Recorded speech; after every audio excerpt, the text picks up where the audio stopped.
The federal government's latest jobs report held some pretty good news for out-of-work Americans and the U.S. economy. Employers added 288,000 jobs in April, the strongest month of growth in 2 years. That drove the unemployment rate down 0.4% to 6.3%, the lowest since the fall of 2008. Let's talk it over with Mellody Hobson, CBS News contributor and analyst, who's in San Francisco. Mellody, good morning. Good morning. Is this just a bounce back from a sort of oppressed winter that we had, or is this really the economy turning the corner?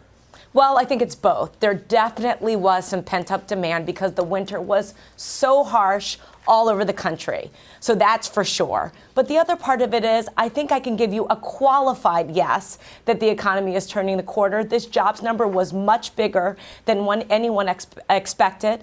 The qualified part is that we also saw 806,000 people leave the workforce and take our labor participation rate to a 36-year low. So that's the bad side of this job story. If I've learned anything from listening to you and Anthony, it's that the types of jobs are just as important as the number itself. So what kinds of jobs were added?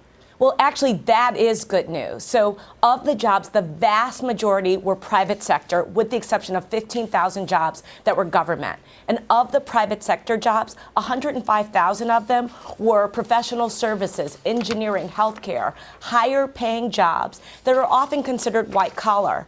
Just 68,000 were the lower paying food service or retail jobs that, generally don't push the economy ahead. Mellody, when job seekers see a number like this, a strong number, 288,000 jobs created, what does that do to the psychology of the labor market, do you think? Well, I actually think this is really important because I said this labor participation rate is at a 36-year low. I think we're going to see some fits and starts on this job story because I think people are going to see the overall number drop and say the environment is much better. I should get back in it and try to get a job, which will take the unemployment rate up again. So we may see back, 2 steps forward, 1 step back. But I think overall for the psychology of the average person, watching the unemployment rate drop, especially from the high that we saw at 10% during the worst of the crisis, is a very, very, very good thing. It's obvious this report was good, but how much further do we need to go on the employment front?